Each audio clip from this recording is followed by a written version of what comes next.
السلام علیکم ورحمۃ اللہ وبرکاتہ۔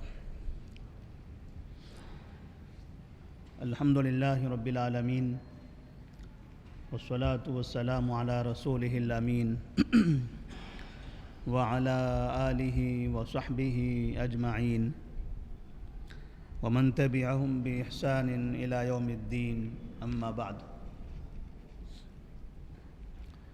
سیرت النبی صلی اللہ علیہ وسلم کے سلسلے دروس میں آج کے درس کا عنوان ہوگا نبی کریم صلی اللہ علیہ وسلم کی دو بیٹیاں رقیہ اور ام کلثوم رضی اللہ تعالی عنہما کی مختصر حالات زندگی۔ نبی کریم صلی اللہ علیہ وسلم کو اللہ تبارک و تعالیٰ نے خدیجہ بنت خویلد رضی اللہ تعالی عنہا سے 2 بیٹے اور 4 بیٹیاں عطا فرمائی تھی۔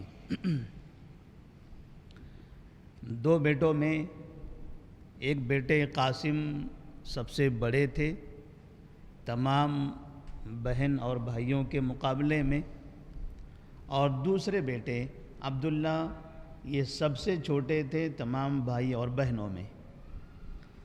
2 بیٹوں کے درمیان، یا یہ کہیں کہ ان 2 بھائیوں کے درمیان 4 بہنیں تھیں، زینب، رقیہ، ام کلثوم اور فاطمہ رضی اللہ تعالی عنہن۔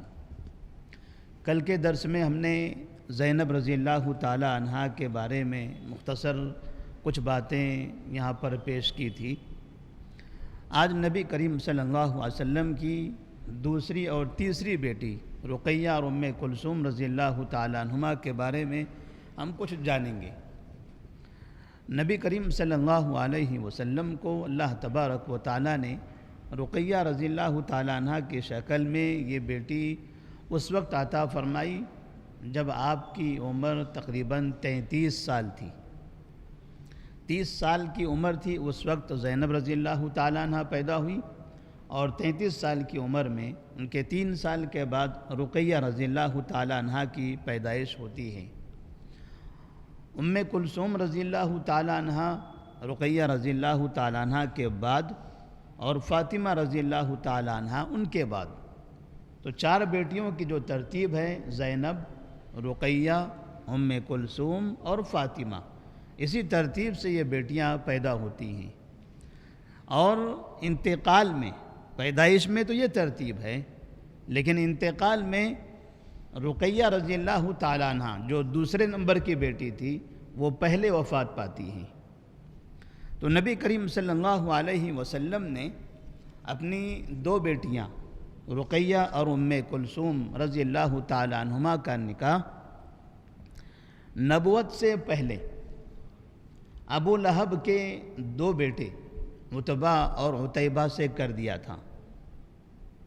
ان کے بڑے بیٹے عتبہ سے رقیہ رضی اللہ تعالی عنہ کا نکاح ہوا، اور دوسرے بیٹے عتیبہ سے ام کلثوم رضی اللہ تعالی عنہ کا نکاح ہوا۔ اس نکاح کے بعد رخصتی نہیں ہوئی، ابھی رخصتی باقی تھی۔ اس کے بعد اللہ تبارک و تعالیٰ نے آپ کو نبوت عطا فرمائی، اور نبوت کے بعد جب آپ صلی اللہ علیہ وسلم مکہ مکرمہ میں صفا پہاڑی پر کھڑے ہو کر لوگوں کے سامنے آپ اسلام کی دعوت دیتے ہیں، تو وہاں ابو لہب نے کہا تھا تبًّا لک لہذا جمعتنا یا محمد، اے محمد تمہارا برا ہو، تم نے کیا ہمیں اسی لیے جمع کیا تھا؟ آپ صلی اللہ علیہ وسلم نے مکے والوں کو وہاں جمع کیا اور اسلام کے بارے میں، اللہ تبارک و تعالیٰ کی وحدانیت کے بارے میں انہیں بتایا تھا۔ تو ابو لہب کو غصہ آ گیا، اور غصے میں اس نے اس طرح سے نبی کریم صلی اللہ علیہ وسلم کو غصہ کیا، ایسے برے جملے استعمال کیے۔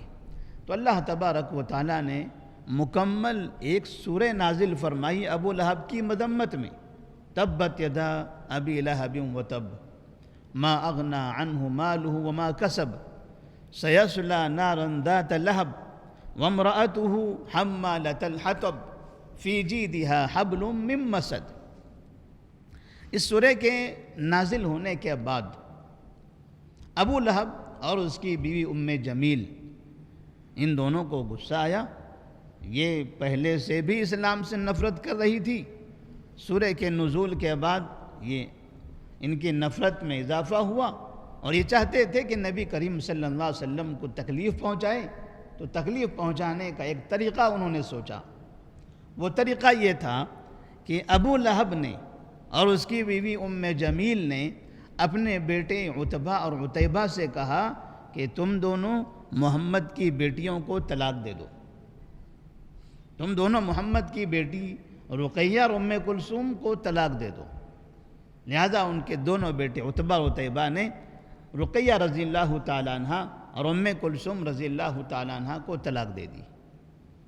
نبی کریم صلی اللہ علیہ وسلم کو یہاں پر گھریلو حالات کے اعتبار سے ایک بڑی تکلیف پہنچی، لیکن اللہ تبارک و تعالیٰ بہتر جانتا ہے مومنین کے لیے، اور خاص طور پر انبیاء علیہ السلام کا معاملہ تو الگ ہے۔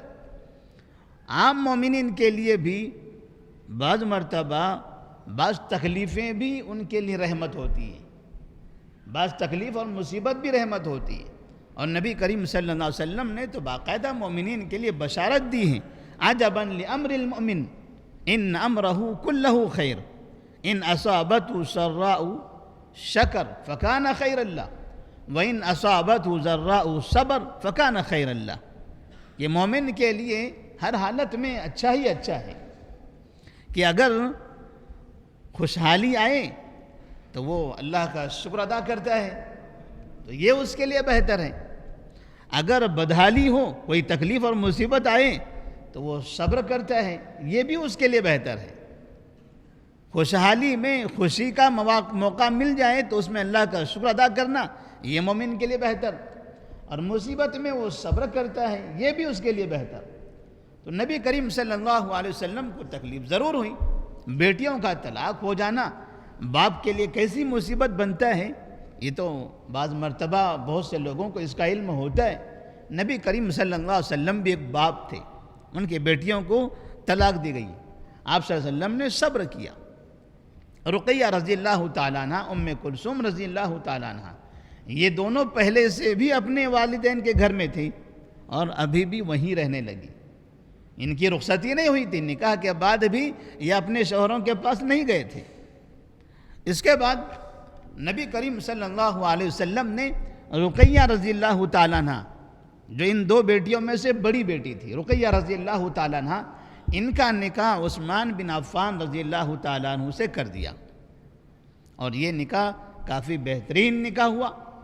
داماد بھی بہترین داماد تھے، عثمان غنی رضی اللہ تعالیٰ عنہ جنہوں نے اسلام قبول کیا تھا، سابقین میں سے تھے۔ ابوبکر صدیق رضی اللہ تعالیٰ عنہ کے ہاتھ پر انہوں نے ایمان قبول کر لیا تھا، اور اسلام کے لیے، مسلمانوں کے لیے بہترین معاون اور مددگار ثابت ہوئے تھے۔ نبی کریم صلی اللہ علیہ وسلم کو ان سے محبت تھی، یہ آپ صلی اللہ علیہ وسلم سے بڑی محبت کیا کرتے تھے۔ تو اس طرح سے یہ دینی رشتہ بھی ہوا، اور ساتھ میں یہ ایک خاندانی یہ نیا رشتہ بھی تیار ہو گیا، جس کو شہری رشتہ یا سسرالی رشتہ کہا جاتا ہے، نکاح کا رشتہ۔ تو نبی کریم صلی اللہ علیہ وسلم عثمان بن عفان رضی اللہ تعالیٰ عنہ کے سسر ہو گئے۔ اس طرح سے عثمان بن عفان رضی اللہ تعالیٰ عنہ نبی کے وہ پہلے داماد تھے جو مسلمان تھے۔ اس وقت ان کے اور ایک داماد تھے جن کا تذکرہ ہم نے کل پڑھا تھا، ابو العاص بن ربیع، لیکن اس وقت وہ مسلمان نہیں ہوئے تھے، مکہ کی زندگی میں وہ مسلمان نہیں ہوئے تھے۔ جب مسلمان مدینہ ہجرت کر کے گئے تو جنگ بدر کے بعد ابو العاص بن ربیع مسلمان ہوئے، تو ان کا اسلام قبول کرنا یہ تاخیر سے ہوا تھا۔ اس وقت نبی کے جو داماد تھے عثمان غنی رضی اللہ تعالیٰ عنہ، یہ شروع سے ہی مسلمان تھے۔ تو نبی کریم صلی اللہ علیہ وسلم نے عثمان بن عفان رضی اللہ تعالیٰ عنہ کا انتخاب کیا اپنی بیٹی رقیہ کے لیے۔ آپ صلی اللہ علیہ وسلم مکہ میں رہ رہے تھے، پہلا سال، دوسرا سال، تیسرا سال، چوتھا سال، یہاں تک کہ 5واں سال، 5 سال تقریباً نبوت کے قریب مکمل ہونے کو تھے۔ جیسے جیسے سال بڑھتا تھا ویسے ویسے مسلمانوں پر تکلیفیں بڑھتی رہتی تھی۔ مشرکین مکہ الگ الگ طرح کے حربے استعمال کرتے تھے، نبی کو تکلیف دیتے اور دیگر وہ صحابہ جو نبی پر ایمان لاتے انہیں پریشان کرتے تھے۔ تکلیف اور مصیبتیں اتنی زیادہ ہو گئی کہ نبی کریم صلی اللہ علیہ وسلم صحابہ رضی اللہ تعالیٰ عنہ کو دیکھتے بڑا افسوس ہوتا، بڑی تکلیف ہوتی ہے آپ کو کہ مجھ پر ایمان لانے والوں پر اتنا ظلم ہو رہا ہے۔ صحابہ رضی اللہ تعالیٰ عنہ بھی آتے کہتے یا رسول اللہ صلی اللہ علیہ وسلم متی النصر، متی النصر، مدد کب آئے گی، اللہ کی مدد کب آئے گی، ہمیں بہت مارا جا رہا ہے، ہمیں بہت تکلیف دی جا رہی ہے۔ باقاعدہ انسانوں کو ان کے پیروں سے باندھ کر روڑوں سے، جنگلوں میں، اسی طرح سے پہاڑوں پر، صحرا میں کھینچا جاتا تھا، گھسیٹا جاتا تھا، بدن کی چمڑیاں نکل جاتی تھی، خون بہتا تھا، گرم ریت پر لٹایا جاتا تھا، پتھروں پر لٹایا جاتا تھا اور انگاروں پر لٹایا جانے لگا، دھواں دیا جانے لگا، اس طرح سے کئی طرح کی تکلیفیں دی جانے لگی۔ تو نبی کریم صلی اللہ علیہ وسلم نے صحابہ رضی اللہ تعالیٰ عنہم کو دیکھ کر کہا کہ میں چاہتا ہوں کہ آپ لوگ مکہ شہر چھوڑ کر حبشہ کی طرف چلے جاؤ۔ حبشہ اور مکہ کے درمیان میں وہ سمندر ہے۔ آپ نے لوگوں سے کہا حبشہ چلے جائیے، وہ مسلمان نہیں ہیں، نہ وہاں کے لوگ مسلمان ہیں نہ بادشاہ مسلمان ہیں، لیکن مجھے یہ پتہ ہے کہ وہاں کے بادشاہ کے پاس کسی پر ظلم نہیں ہوتا ہے، وہاں کا بادشاہ ظلم کو قبول نہیں کرتا، برداشت نہیں کرتا، تو اگر آپ وہاں چلے جائیں گے تو کوئی آپ پر ظلم نہیں کر سکے گا۔ نبی کریم صلی اللہ علیہ وسلم نے صحابہ رضی اللہ تعالیٰ عنہ کو نبوت کے 5ویں سال حبشہ کی طرف ہجرت کرنے کا حکم دے دیا۔ تو ابتدا میں تقریباً 12 مرد اور 4 عورتیں حبشہ کی طرف ہجرت کر کے چلے گئی۔ ان 12 مردوں میں ایک عثمان بن عفان رضی اللہ تعالیٰ عنہ تھے اور ان 4 عورتوں میں ایک رقیہ رضی اللہ تعالیٰ عنہ تھی۔ یعنی پہلی جو ہجرت ہو رہی تھی مکہ سے حبشہ کی طرف، اس میں نبی کی بیٹی اور نبی کے داماد تھے۔ نبی کریم صلی اللہ علیہ وسلم نے ان سے کہا آپ بھی چلے جائیے، اس لیے کہ ان پر بھی ظلم ہو رہا تھا۔ عثمان بن عفان رضی اللہ تعالیٰ عنہ کو بھی بڑا مارا جاتا تھا، انہیں بھی بڑی تکلیف دی جاتی تھی، ان کے خاندان کے لوگ ان پر ظلم کرتے رہتے تھے۔ نبی صلی اللہ علیہ وسلم کے کہنے کے بعد یہ لوگ حبشہ کی طرف چلے گئے، 2 مہینے حبشہ میں رہے، پھر انہیں پتہ چلا کہ ادھر مکہ کے اندر مشرکین مکہ مسلمان ہو گئے۔ اس طرح کی افواہ وہاں پھیل گئی کہ مکہ والے مسلمان ہو گئے۔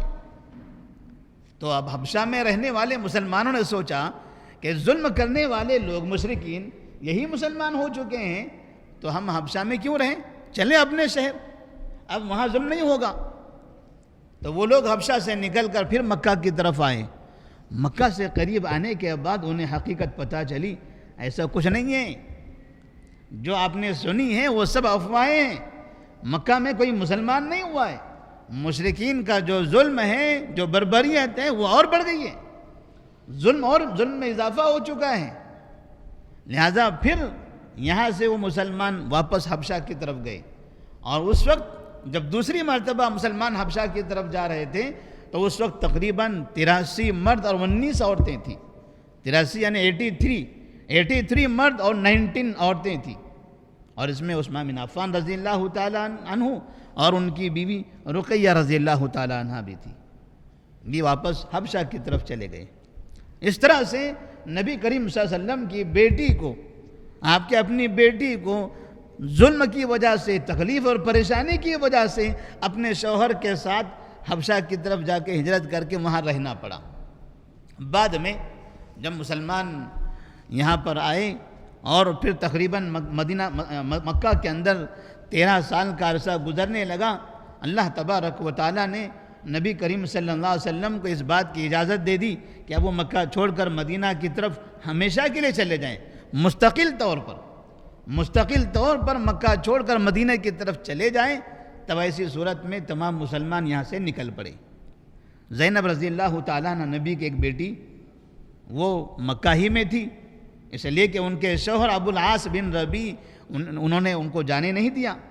باقی جو 3 بیٹیاں تھیں، رقیہ، ام کلثوم اور فاطمہ رضی اللہ تعالیٰ عنہ، تو رقیہ رضی اللہ تعالیٰ عنہ اپنے شوہر عثمان بن عفان رضی اللہ تعالیٰ عنہ کے ساتھ مدینہ کی طرف انہوں نے سفر کر لیا۔ 2 بیٹیاں جو تھیں ام کلثوم اور فاطمہ رضی اللہ تعالیٰ عنہ، یہ ابھی بھی مکہ میں رہی۔ نبی کریم صلی اللہ علیہ وسلم جب مدینہ پہنچے تو وہاں جانے کے بعد آپ نے زید بن حارثہ رضی اللہ تعالیٰ عنہ کو وہاں سے واپس مکہ بھیجا اور کہا کہ ہمارے گھر کے لوگوں کو لے کر آئیں۔ تو سودا رضی اللہ تعالیٰ عنہ جو نبی کی بیوی تھی، وہ ام کلثوم رضی اللہ تعالیٰ عنہ اور فاطمہ رضی اللہ تعالیٰ عنہ، ان دونوں بیٹیوں کے ساتھ انہیں وہ مدینہ لے کر آئے۔ اس طرح سے نبی کا گھرانہ، ابوبکر صدیق رضی اللہ تعالیٰ عنہ کا گھرانہ، یہ سب کے سب ہجرت کر کے مدینہ منورہ کی طرف چلا گیا۔ نبی کے گھرانے کی صرف ایک بیٹی زینب رضی اللہ تعالیٰ عنہ مکہ میں رہی، وہ بھی جنگ بدر تک 2 سال تک۔ ادھر مدینہ جانے کے بعد مکہ کے مسلمانوں نے یہ سوچا کہ مکہ کے مشرکین نے یہ سوچا کہ ہمارے شہر کے مسلمان یہاں سے نکل کر مدینہ گئے، اب یہ وہاں سے اسلام پھیلائیں گے۔ ہم نہیں چاہتے کہ یہ لوگ مکہ میں پھیلائیں، مدینہ میں پھیلائیں یا دنیا کسی خطے میں پھیلائیں، یہ کہیں بھی نہیں ہونا چاہیے۔ یہ جہاں رہیں گے وہاں ان کو ختم کرنے کی کوشش کریں۔ لہذا مکے والوں نے پھر مدینہ پر حملہ کرنے کی کوشش کی۔ اس طرح سے پھر جنگ بدر واقع ہوئی۔ جنگ بدر کے وقت میں نبی کریم صلی اللہ علیہ وسلم جب بدر کے میدان کی طرف جا رہے تھے، صحابہ رضی اللہ تعالیٰ عنہم 313 کی تعداد میں بدر کے میدان کی طرف گئے، تو جاتے ہوئے عثمان بن عفان رضی اللہ تعالیٰ عنہ سے کہا کہ آپ کی بیوی رقیہ رضی اللہ تعالیٰ عنہ، میری بیٹی، وہ بیمار ہیں، تو آپ ان کی تیمارداری کے لیے مدینہ میں ہی رہیے، ہم لوگ جنگ بدر میں جاتے ہیں اور وہاں سے انشاءاللہ فتح یاب ہو کر واپس آئیں گے۔ تو عثمان بن عفان رضی اللہ تعالیٰ عنہ کو آپ صلی اللہ علیہ وسلم نے اپنی بیٹی رقیہ رضی اللہ تعالیٰ عنہ کی عیادت کے لیے مدینہ میں ہی رکھا۔ رمضان کا مہینہ تھا، ہجرت کا 2 سال تھا، مسلمان بدر کے میدان میں کفار مکہ سے بھیڑ رہے تھے۔ اللہ تبارک و تعالیٰ نے ایک بہترین فتح عطا فرمائی۔ مشرکین مکہ کے بڑے بڑے سردار مارے گئے، جس میں ابو جہل بھی مارا گیا۔ اور اس طرح سے جب مسلمانوں کو یہ فتح حاصل ہوئی تو وہاں سے زید بن حارثہ رضی اللہ تعالیٰ عنہ اب یہ جنگ بدر کے فتح کی خوشخبری دینے کے لیے بدر کے میدان سے مدینے کی طرف چل پڑے۔ مسلمان ابھی وہیں پر ہیں، پوری کی پوری فوج ابھی آئی نہیں ہے۔ زید بن حارثہ رضی اللہ تعالیٰ عنہ کو پہلے بھیج دیا گیا کہ جائیے مدینہ میں، جو وہاں موجود مسلمان ہیں ان سب کو ہماری یہ فتح کی خوشخبری سنا دیے۔ زید بن حارثہ رضی اللہ تعالیٰ عنہ جب مدینہ میں داخل ہوئے تو یہاں پتہ چلا کہ نبی کریم صلی اللہ علیہ وسلم کی بیٹی رقیہ رضی اللہ تعالیٰ عنہ انتقال کر چکی ہیں اور ان کی تدفین بھی ہو گئی۔ بڑا افسوس ہوا۔ نبی کریم صلی اللہ علیہ وسلم جب واپس مدینہ منورہ آئے، آپ کو یہ اطلاع ملی، آپ غمزدہ ہوئے۔ آپ کی پہلی بیٹی تھی جو انتقال کر رہی تھی، اس سے پہلے آپ کے دونوں بیٹے انتقال کر گئے تھے، قاسم اور عبداللہ۔ اب 4 بیٹیوں میں سے یہ پہلی بیٹی رقیہ رضی اللہ تعالیٰ عنہ کا انتقال ہو رہا تھا۔ نبی کریم صلی اللہ علیہ وسلم کو اس پر افسوس ہوا، لیکن اللہ تبارک و تعالیٰ کے ہاتھ میں ہیں۔ کل نفس ذائقۃ الموت، اللہ تبارک و تعالیٰ نے جب انسانوں کو پیدا کیا ہے تو موت تو آنی ہے، موت تو آنی ہے، چاہے نبی کا بیٹا ہو، چاہے نبی کی بیٹی ہو، چاہے نبی خود ہو، چاہے نبی کے والد ہوں، چاہے نبی کی والدہ ہوں۔ نبی کے والد کا انتقال ہوا، نبی کی والدہ کا انتقال ہوا، نبی کے بیٹوں کا انتقال ہوا، نبی کی بیٹیوں کا انتقال ہوا، نبی کے نواسے حسن حسین کا انتقال ہوا۔ کل نفس ذائقۃ الموت، ہر ایک انسان کو جانا ہے اس دنیا سے۔ آدم علیہ السلام جو پہلے نبی تھے ان کا انتقال ہوا، آخری نبی محمد صلی اللہ علیہ وسلم بھی دنیا سے انتقال کر کے چلے گئے۔ تو اس طرح سے نبی کریم صلی اللہ علیہ وسلم نے اس پر صبر کیا۔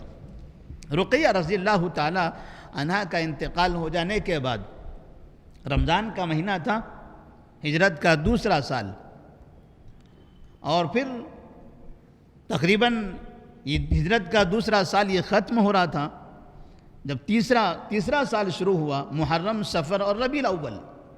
ربیع الاول کے مہینے میں ایک واقعہ پیش آتا ہے کہ عمر فاروق رضی اللہ تعالیٰ عنہ عثمان غنی رضی اللہ تعالیٰ عنہ کے پاس جاتے ہیں، کیونکہ انہیں پتہ ہے کہ عثمان غنی رضی اللہ تعالیٰ عنہ کے پاس اب بیوی نہیں ہے۔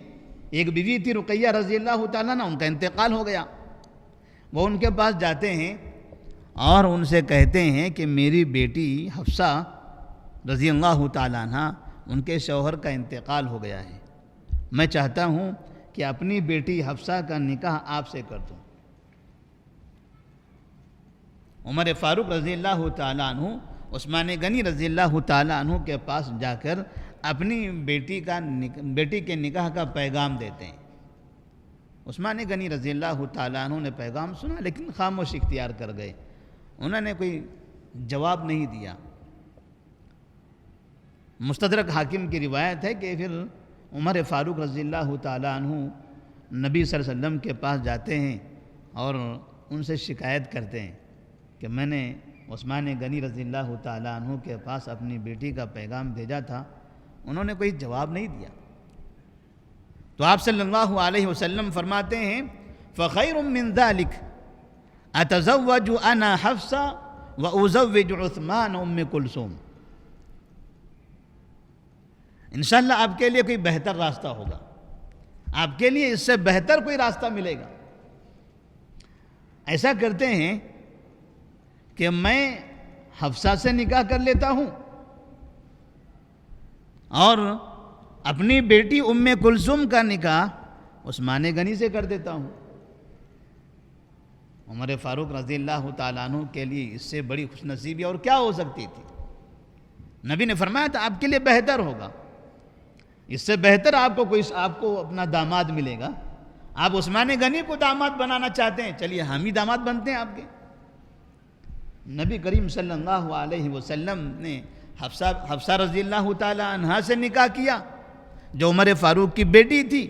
اس طرح سے یہاں پر عمر سسر بن گئے، نبی داماد ہو گئے۔ ابوبکر صدیق رضی اللہ تعالی عنہ کی بیٹی سے بھی آپ نے نکاح کیا تھا، عائشہ صدیقہ رضی اللہ تعالی عنہ، تو ابوبکر صدیق بھی آپ کے سسر ہیں، نبی داماد ہیں۔ تو خلفائے اربعہ میں 4 جو خلیفہ ہیں ان میں سے ابوبکر، عمر یہ نبی کے سسر ہیں، اور عثمان و علی یہ 2 خلیفہ نبی کے داماد ہیں۔ تو نبی کریم صلی اللہ علیہ وسلم نے پھر ام کلثوم رضی اللہ تعالی عنہ کا نکاح عثمان غنی رضی اللہ تعالی عنہ سے کر دیا۔ وہیں سے عثمان غنی رضی اللہ تعالی عنہ کو ذو النورین کہا جانے لگا۔ ذو النورین، 2 نور والے، کہ پہلی بیٹی رقیہ سے، نبی کی پہلی بیٹی رقیہ سے ان کا نکاح ہوا، ان کے انتقال کے بعد پھر نبی کی دوسری بیٹی ام کلثوم رضی اللہ تعالی عنہا سے ان کا نکاح ہوتا ہے۔ اس طرح سے یہ عثمان غنی رضی اللہ تعالی عنہ کے لیے ایک بہت بڑا اعزاز تھا۔ ام کلثوم رضی اللہ تعالی عنہا یہ رقیہ رضی اللہ تعالی عنہا سے عمر میں چھوٹی تھی۔ رقیہ رضی اللہ تعالی عنہا کو ایک بیٹا تھا جن کا نام تھا عبداللہ۔ اس بیٹے کے علاوہ کوئی اور اولاد نہیں ہوئی، لیکن بعض روایتوں میں ہے کہ اس بیٹے کا انتقال 6 سال کی عمر میں ہو گیا۔ رقیہ رضی اللہ تعالیٰ عنہ کا عثمان غنی رضی اللہ تعالیٰ عنہ سے ایک بیٹا پیدا ہوا تھا عبداللہ۔ جب یہ چھوٹے تھے تو اس وقت مرغے نے ان کی آنکھوں میں چوچ مار دی، جس کی وجہ سے انہیں کافی تکلیف ہوئی اور اسی زخم کی وجہ سے ان کا انتقال ہو گیا۔ اس کے بعد ام کلثوم رضی اللہ تعالیٰ عنہ سے جب ان کا نکاح ہوا عثمان غنی رضی اللہ تعالیٰ عنہ سے، تو ام کلثوم رضی اللہ تعالیٰ عنہ سے انہیں کوئی اولاد نہیں ہوئی۔ امامہ اس سے پہلے زینب رضی اللہ تعالیٰ عنہ کے بارے میں ہم نے پڑھا تھا کہ زینب رضی اللہ تعالیٰ عنہ سے ایک علی بیٹے اور ایک بیٹی امامہ پیدا ہوئی تھی۔ علی کا انتقال بچپن میں ہو گیا اور علی کا انتقال تقریباً جوانی میں ہوا تھا، اور امامہ رضی اللہ تعالیٰ عنہ یہ نبی صلی اللہ علیہ وسلم کی وہ نواسی تھی جنہیں آپ نماز کے وقت میں کبھی اپنی گود میں لیا کرتے تھے۔ رقیہ رضی اللہ تعالیٰ عنہ کے پاس عبداللہ کے علاوہ کوئی اولاد نہیں تھی، اور یہ عبداللہ کا انتقال تقریباً 6 سال کی عمر میں ہو گیا۔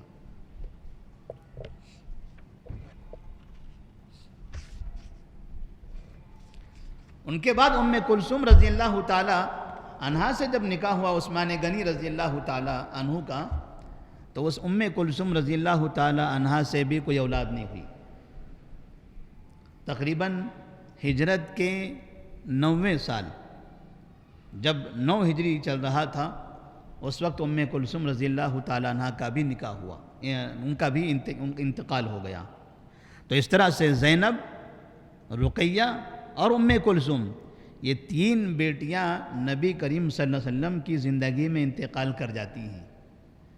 ہجرت کے 2 سال رقیہ رضی اللہ تعالیٰ عنہ، ہجرت کے 8ویں سال زینب رضی اللہ تعالیٰ عنہ، اور ہجرت کے 9ویں سال یہ ام کلثوم رضی اللہ تعالیٰ عنہ۔ ان تینوں کا نکاح اس طرح ترتیب سے ہو جاتا ہے۔ تو نبی کریم صلی اللہ علیہ وسلم کے پاس اب صرف ایک بیٹی تھی، فاطمہ رضی اللہ تعالیٰ عنہ۔ فاطمہ رضی اللہ تعالیٰ عنہ آپ صلی اللہ علیہ وسلم کے انتقال کے بعد تقریباً 6 مہینے تک رہی، اور اس کے بعد ان کا بھی انتقال ہو گیا۔ یہاں سے نبی کریم صلی اللہ علیہ وسلم کے بیٹے اور بیٹیاں مکمل ختم۔